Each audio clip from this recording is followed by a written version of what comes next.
السلام عليكم ورحمة الله تعالى وبركاته. الإخوة والأخوات، مرحبا بكم على القناة.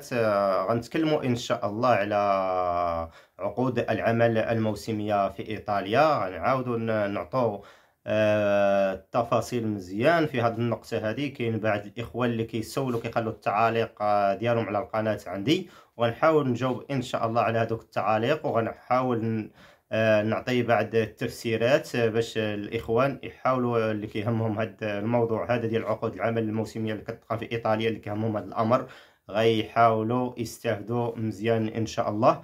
وباش تستافدوا من القناة الاستفادة إليكم، ما تنسوش الإخوان تشتركوا على القناة. اللي شاف الفيديو اشتركوا على القناة، ما خاسرين والو. غادي تشتركوا على القناة وتضغطوا على الجرس وتوصلوا بالجديد إن شاء الله. غادي نتكلموا ان شاء الله على التعليقات اللي كيقولوا بعض الاخوان. بزاف التعليقات اللي كيجوني هما اللي غادي نتكلم فيهم، غنبدا بهم ان شاء الله. التعليقات اللي كيجوني اكثر هما الاخوان تيقولوا لي اعطينا الموقع فين غادي نعمروا العقود العمل. وانا ديجا في الفيديو اللي كنت درت اللي فات حول هذا الموضوع هذا راني هضرت مزيان وشرحت للاخوان بلا العقود ديال العمل الموسميه راه ما كديروهاش نتوما، وغادي نعطيكم بالتفصيل ان شاء الله. المهم تفرجوا معايا في الفيديو من الاول حتى الاخر، وسيروا دقه عليكم بشويه باش تفهموا الموضوع مزيان. باغي يجي لايطاليا في هذا القانون ديال عقود العمل الموسميه، غتحاولوا كيف ما قلت لكم في الفيديو اللي فات تقلبوا على شي واحد اللي كيجيكم من العائله، ولا شي واحد تتعرفوا كيجينا لايطاليا، تحاولوا تهضروا معاه يقلب لكم على شي باترون اللي يقدر يديكم. هذه هي النقطة اللي غادي تبداو بها الإخوان. تقلبوا على شي واحد اللي كيعرف حنايا شي باترون، ولا يقلب لكم على شي باترون ديال الفلاحة، أو لا على شي فندق الناس ديال السياحة، أو لا الناس اللي عندهم بيرميات في المغرب. حتى هما راه غتعطاو إن شاء الله في هاد العقود اللي غادي الماجية إن شاء الله. راه غيديروا واحد العدد كبير بزاف الناس اللي عندهم البيرميات باش يجيو يسوقوا، حيت ايطاليا خاصينها بزاف ديال السائقين.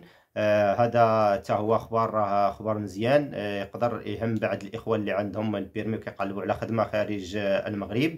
المهم قلت لكم اول حاجه تدبروا على باترون اللي غادي يديكم من هنا، الشركه اللي غادي يديكم من ايطاليا خاصكم تدبروا عليها هي الاولى، وتقلبوا عليها قبل ما يدخل القانون. كيف ما قلت لكم قلبوا على اللي غادي يجيبكم قبل ما يتفتح القانون.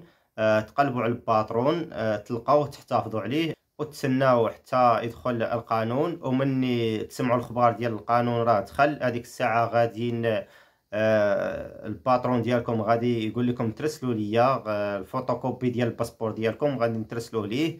ومن بعد راه غادي يدير لكم الطلب ديالكم، ومن بعد الا تقبل ليه هو الطلب راه غادي يصيفط لكم واحد الورقه ديال النولا وسطى اللي غادي ندوها القنصليه الايطاليه اللي في المغرب، وغادي ندفعوا عليهم. ولكن حتى هما تما راه كاينين اجراءات اللي خاصكم تقوموا بهم في القنصليه الايطاليه في المغرب.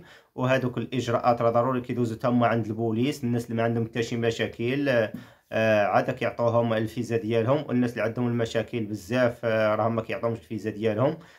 هذه هي النقطة الأولى باش غادي تبداو إن شاء الله، وهي تقلبوا على باترون كيف ما قلنا وتستناو القانون. ومني الباترون غيدخل القانون هو غيقول لكم صيفطوا لي الفوتوكوبي ديال الباسبور ديالكم، وهو اللي غادي يدير لكم الطلب ديالكم.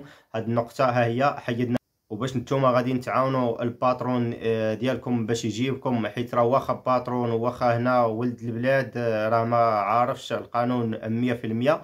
غنحاول نقول لكم دابا كاين التسهيلات اللي غادي نديروا على الباترون ديالكم، وغادي والسيد اللي غادي يتكلف لكم بهذا الباترون اللي غادي يكون وسيط بينكم وبين الباترون. هاد النقطة راه خاصو يفهمها مزيان باش الطلب ديالكم يتقبل لكم واحد 80 ولا 90%. هاد النقطة غادي نهضروا فيها دابا إن شاء الله. استمعوا ليها مزيان الإخوان. اللي هو كيف ما قلنا الباترون إلا بغى يدفع لكم حاولوا تقولوا ليه يدفع لكم عند الكونفدراسيوني أغريكولتورا اللي هي الكونفدرالية الفلاحية. هاد الكونفدرالية الفلاحية راه هي اللي كتعطاها واحد العدد كبير من هاد الطلبات اللي كتوافق عليها الدولة، ولكن عاد من بعد كيقدروا يمشوا لبعض الجمعيات اللي كيكونوا بحال النقابات، كيعطيهم واحد الحق اللي كيكون قل من هاد الكونفدراليه، ومن بعد كيرجعوا الناس اللي دافعين لهم محاميين كيعطيهم اقل من الجمعيات. وعاد كنشوفوا في الاخر الباترونات اللي كيكونوا دافعين من السيتو ديال الوزاره الداخليه، اللي دافع بوحدو من البي سي ديالو. هذا كيكون عنده شويه واحد الضعف في الطلب ديالو، ما كيتقبلش ليه بواحد النسبه اللي كتكون عاليه، بحال كيف ما قلنا الكونفدراليه الفلاحيه هما اللي كيعطوهم واحد العدد كبير، كتكون جمعيه فلاحيه كيتعطاها واحد العدد كبير من هاد الطلبات، وكيكونوا كيعرفوا حتى الطريقه باش كيدفعوا.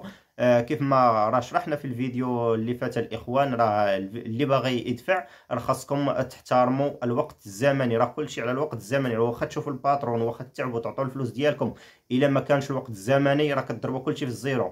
كيف ما قلنا الا كان القانون غادي يتفتح في الساعه العاشره، خاصكم البي سي ديالكم يكون السيد اللي باغي يدفع لكم لا ناقضي ولا محامي ولا كيف ما قلنا اصحاب الكونفدراليه فاهمين هذا الموضوع مزيان. كيكون البي سي جا معمر واحد الساعه ولا ساعتين قبل مني كتلحق العشرة، كيديروا هما لداك لينفيو كيمشي لكم الطلب ديالكم، وكتكونوا نتوما في الدقيقه في الثانيه الثالثه ولا الثانيه الرابعه، كيف ما كتعرفوا راه كيتبلوكاو الكمبيوترات، راه كلشي كيكون كيصيفط في هذيك الدقيقه بالضبط. الكمبيوترات كيتبلوكاو، راه واخا تدفعوا نتوما في الثانيه الاولى راه غادي توصلوا بالتوصيل ديالكم غادي تلقاو فيه الثانية 10 ولا الثانية 15، ولكن ماشي مشكل، كتكونوا ربحتوا شويه ديال الوقت. الأهم وهما كتدفعوا من الناس الأولين.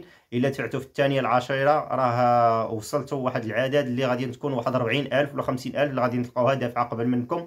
هاد النقطة خاصكم تفهموها الإخوان، تفهموها مزيان. المهم الأهم حاجة ديروا نتوما اللي عليكم، اللي باغي يدفع لكم هضروا معاه في هذا الموضوع، واللي عطيتوه الفلوس ديال التمبر كيف ما قلنا راه 16 ديال الاورو، اللي راها ماشي بزاف، غير 16 ديال الاورو، ماشي 3 مليون ولا 4 كيف ما هضرنا في الفيديو الاخر وشرحنا هذا الموضوع هذا. المهم اللي باغي يدفع لكم وبغى يدير معكم المزيان يحاول يكمل الخدمه ديالو ويدفع لكم في الثانيات الاولى باش يكون الطلب ديالكم مقبول لكم. واحد ما نقولش لكم 100%، ولكن غيتقبل لكم 70 ولا 80% غادي يتقبل لكم بها الطلب ديالكم.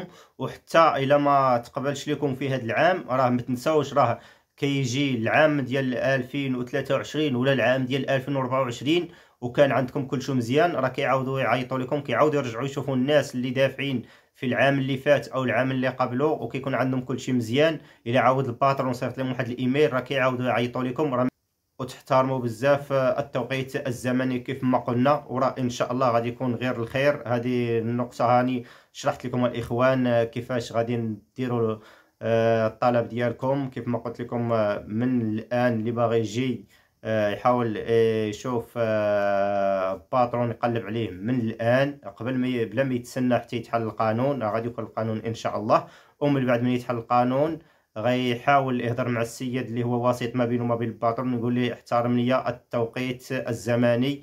هذا الاحترام ديال التوقيت الزمني راه كيعاونكم في الطلب ديالكم مزيان، ماشي تدوز واحد ساعتين ولا 3 سوايع. ناهيك على الناس اللي كيدفعوا واحد 20 يوم ولا 40 يوم ولا واحد الشهر من بعد ما كيتفتح القانون. هادوك راه كيكون الطلب ديالهم ماشي نقول مرفوض، ولكن كيكون الطلب ديالهم فيه واحد الشكوك كبيره وكبيره بزاف. الاهم وهو الدفع من الاولين وتسناو الحظ ديالكم ان شاء الله. ونتمنىكم تكونوا فهمتوا الفيديو، وما تنسوش مره اخرى تشتركوا على القناه وتفعلوا الجرس. ان شاء الله مني غادي القانون غادي يدخل لحيز التنفيذ راه غادي ندير واحد الفيديو غادي نهضر فيه وغنشرح لكم مره اخرى ونفس الشرح، ونزيدكم تاني نعاود نشرح لكم الجديد اللي غادي يكون في هذا القانون والعدد البشري اللي غادي يطلبوا فيه. وكنتمنى التوفيق للجميع وخليت لكم الراحه.